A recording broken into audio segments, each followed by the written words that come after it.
Before you pre-order the iPhone 18 Pro, give me 10 minutes. Not because I think this phone is going to be bad. It probably won't be.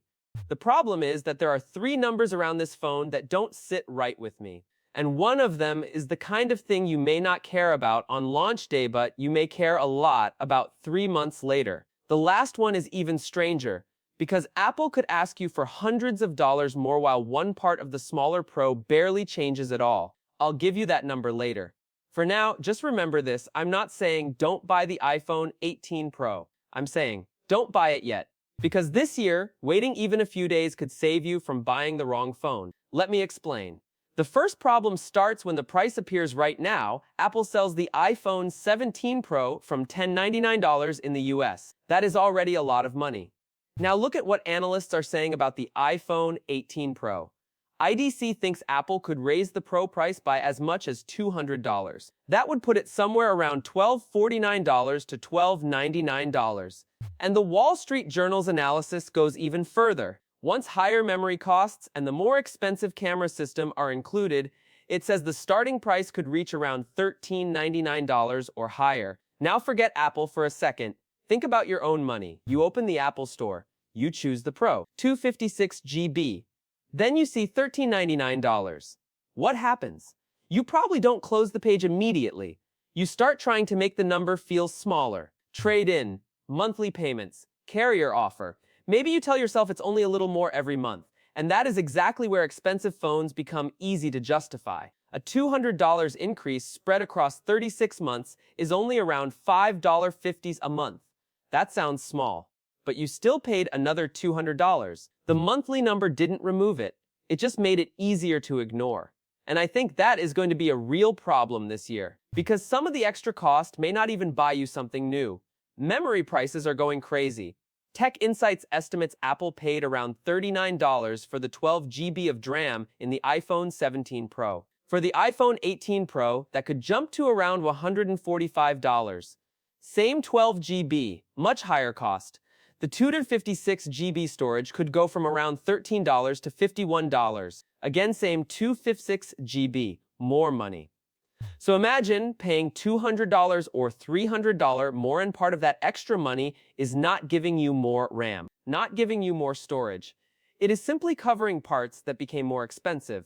That is why I would not pre-order this phone before seeing the final price. Because at $1199, maybe the conversation is easy. At $1299, I start asking questions. At $1399, now I want proof, real proof. Not a beautiful launch video, not our most powerful iPhone ever. Of course it is. At $1399, show me what is actually $300 better in my day. And this is where I want you to think about your own phone. Take it out. What is wrong with it? Seriously. Does WhatsApp open slowly? Probably not. Does YouTube struggle? No. Does Safari feel unusable? Probably not. If you have an iPhone 16 Pro or 17 Pro, you already have a very fast phone. So the iPhone 18 Pro cannot win just by being faster. It has to solve something you already hate. Maybe your battery is terrible. Maybe you need better low-light photos. Maybe you work with your phone every day and time actually matters. Fine, then the upgrade may make sense. But if your current problem is basically, I want the new one because it's September, I would wait. Because there is a second reason that could make this purchase hurt more a year from now. And this one has nothing to do with price. You may be buying the phone right before the iPhone changes. The iPhone 18 Pro is not expected to get a huge redesign.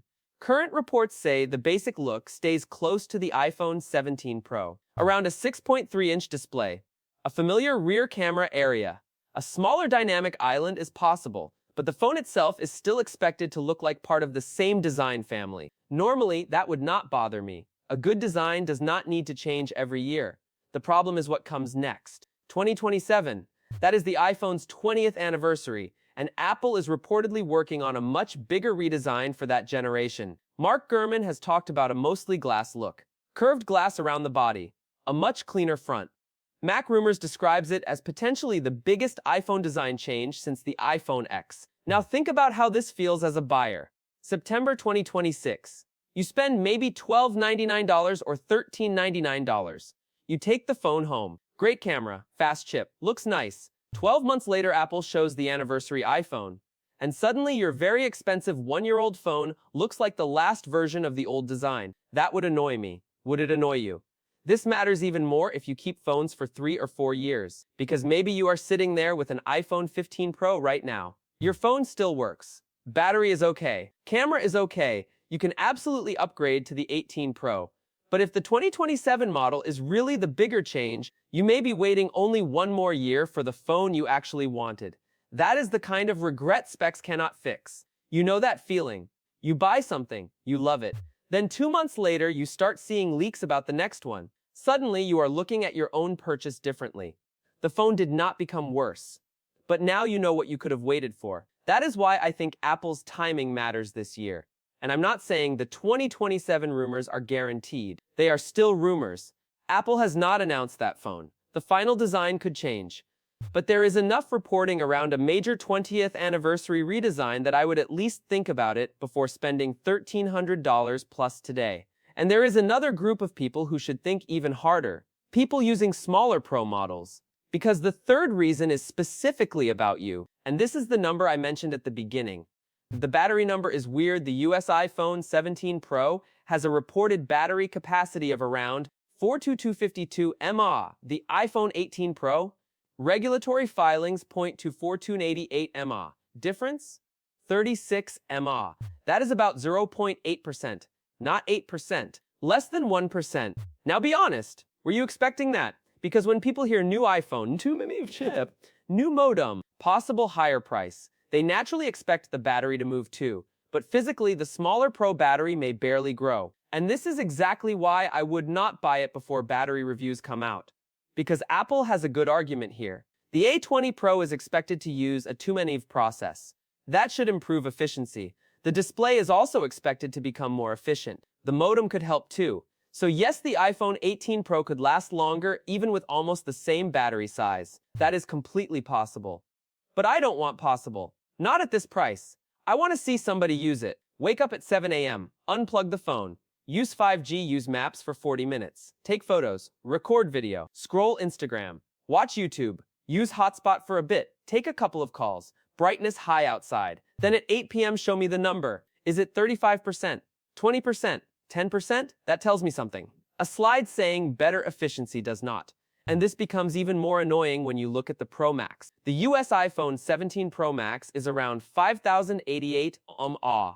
The iPhone 18 Pro Max is reported at 5,567 mAh. That is 479 mAh more. Roughly a 9.4% increase. Now compare them. Smaller Pro plus 36 mAh. Pro Max plus 479 mAh.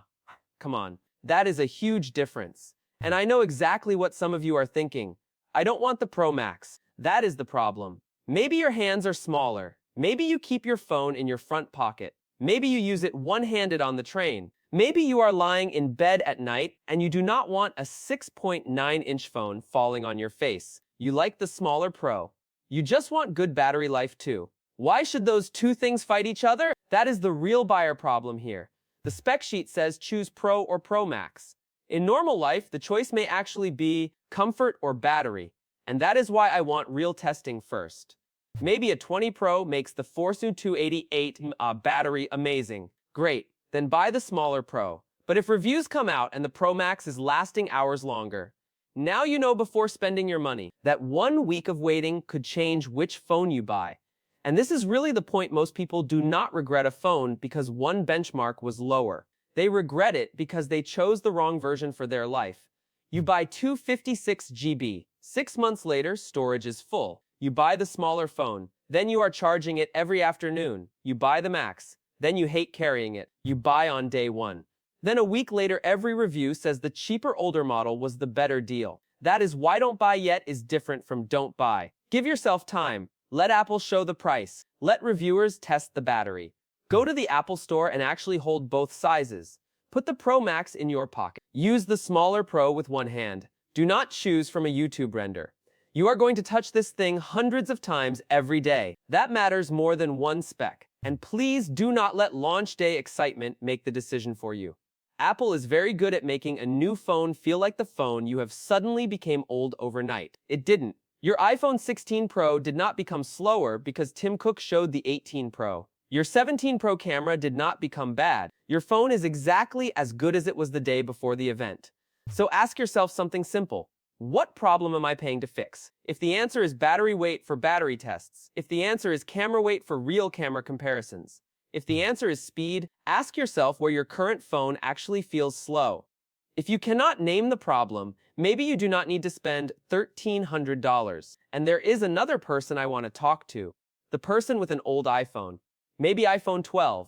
Maybe an older base model. For you, this conversation is different. You may get a massive jump, better battery, better camera, better display, USB-C, years of changes at once.